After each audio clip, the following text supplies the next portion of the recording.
Le PSG commence déjà son mercato estival et un gros chantier attend le PSG sur tous les fronts, que ce soit en défense, au milieu de terrain, en attaque, sur tous les fronts, que ce soit qualitativement et quantitativement, qualitativement tout ça. Et actuellement, c'est pas le cas. Mais bon, le PSG est en finale du des Champions. Mais le PSG veut quand même continuer d'avancer et de recruter pour améliorer son effectif. Et c'est tout à fait normal.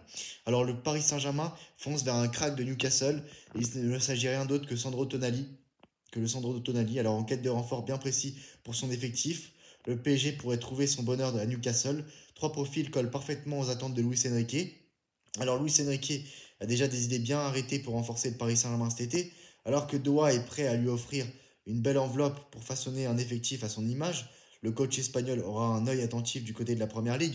Alors on sait qu'en plus le PSG voilà, va participer à un très beau parcours en Ligue des Champions cette année et va avoir une belle enveloppe rien que pour son aventure Ligue des Champions. Il y a aussi la Coupe du Monde des clubs et voilà donc le PSG et en plus le PSG va vendre pas mal de joueurs. Je pense à Skriniar, Marco Asensio, Randal Colomwani et à bien d'autres joueurs. Pourquoi pas Gonzalo Ramos, donc joueur pourrait quitter le club. Pourquoi pas avoir Enzani Rebri qui a perdu sa place dans l'effectif. Donc voilà, donc le PSG aura l'argent cet été pour recruter à tout va. Et donc voilà, donc on va commencer avec Sandro Tonali. Donc voilà, le PSG garde un œil attentif vers la Première Ligue et plus précisément vers Newcastle. Malgré un projet ambitieux, les Magpies pourraient être contraints de vendre plusieurs cadres cet été pour équilibrer leurs comptes. Une opportunité que le PSG compte bien saisir. Après voilà, Newcastle est très bien parti pour jouer la Ligue des Champions la saison prochaine. Donc je pense quand même qu'ils ne vont pas se séparer de tous leurs meilleurs éléments. Même si je pense qu'un très bon joueur, voire deux très bons joueurs de Newcastle pourraient quitter et faire ses bagages. Voilà. Donc Tonali, c'est phénoménal. Alors au milieu de terrain, deux noms font l'unanimité en interne. Son autre Tonali est Bruno Guimaraes. Le premier est redevenu un phénomène du football européen. Ses prestations depuis plusieurs semaines sont même assez bluffantes. Chef d'orchestre, métronome et décisif, l'Italien fait craquer le PSG. Quant à Bruno Guimaraes, l'ancien Lyonnais, connaît déjà très bien la Ligue 1 et brille par sa régularité à Newcastle. Paris le voulait déjà avant qu'il file en Angleterre. Le soldat brésilien est toujours surveillé de près.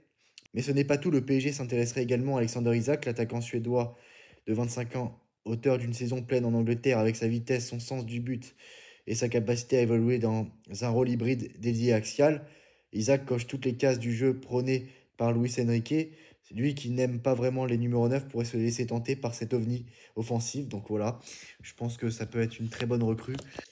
Et aussi des offres folles pour Donnarumma, nouveau héros du PSG. Gianluigi Donnarumma fait des émules partout en Europe et notamment en Angleterre où les chéquiers commencent à sortir.